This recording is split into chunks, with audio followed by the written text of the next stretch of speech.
This is High School Clubs, the show about the clubs that actually change your life. Your hosts are Robbie and Terry, both 15. Every week they break it down so you actually get it. What about the clubs that actually change your life? I'm Terry. And I'm Robbie, and today we're talking about photography and film club, the one where you accidentally become an artist.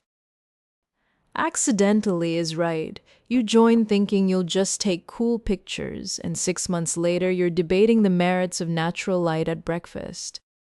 Which is a great thing to debate, by the way. Natural light wins almost every time. Almost.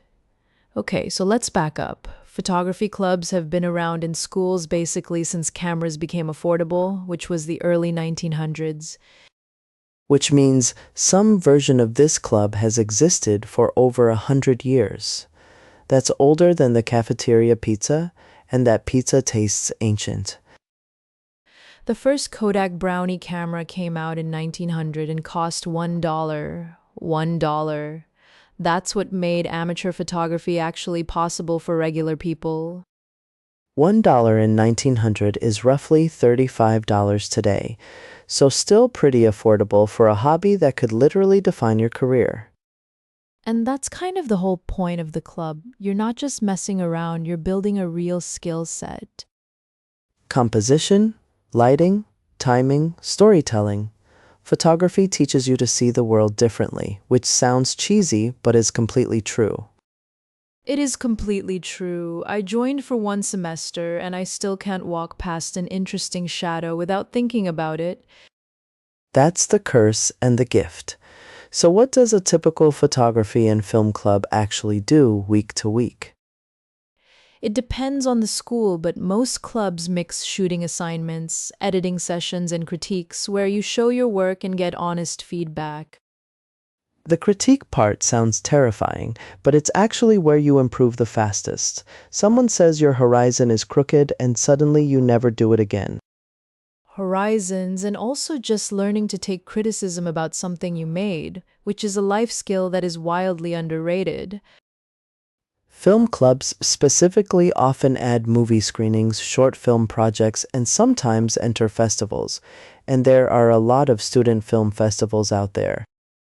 The Toronto International Film Festival actually has a student shorts program, like real industry people watch student work. That's not nothing. That's everything. Imagine being 16 and having your short film screened at one of the most respected film festivals on the planet.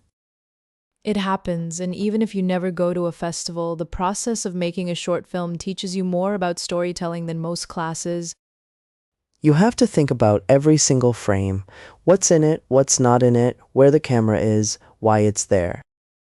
Every choice is a decision, and you have to defend it, which is basically what being a director is. Or a photographer. Ansel Adams said that you don't take a photograph, you make it, and that distinction matters a lot. Because making something means intention. You're not just pointing and clicking, you're choosing what to include and what to leave out. Which also means photography teaches you to edit your thinking, not just your images. That's a genuinely useful brain skill. On the technical side, a lot of clubs still teach darkroom development, which sounds old-fashioned but is kind of magical.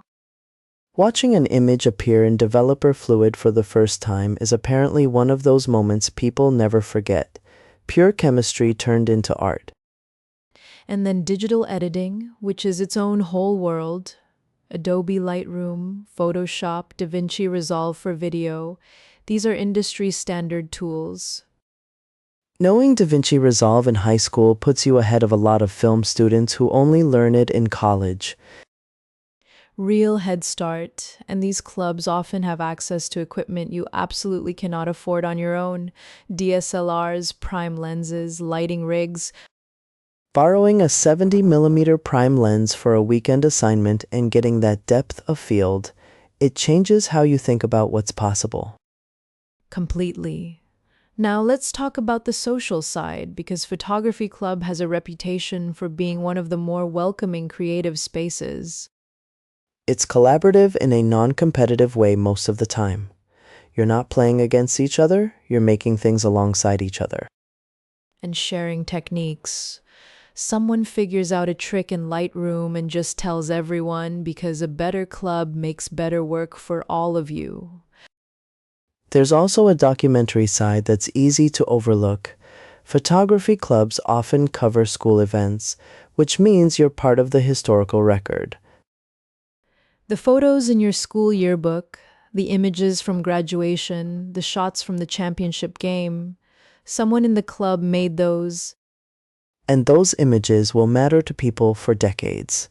That's not a small thing, that's actual community service with a camera. It's also a path into journalism, advertising, cinematography, documentary filmmaking, social media content creation. The list of careers that need visual skills is enormous. According to the Bureau of Labor Statistics, employment for photographers and film editors is expected to stay steady through the 2030s, with digital content demand growing. So it's not a dying art, it's evolving. The screen has just multiplied, not disappeared. More screens means more demand for people who know how to fill them with something worth watching. And it starts in a classroom with a camera, a curious mind, and a teacher who lets you develop your own style. Develop nice pun. Intentional? Completely unintentional, which makes it better. If you've been thinking about joining photography and film club, just go. Bring nothing but curiosity and a willingness to look a little closer at the world. And maybe charge your phone because honestly, your phone camera is a perfectly good starting point. The eye matters more than the equipment. The eye, the intention, and the willingness to show up and make something. That's all it takes to get started. See you next week on High School Clubs.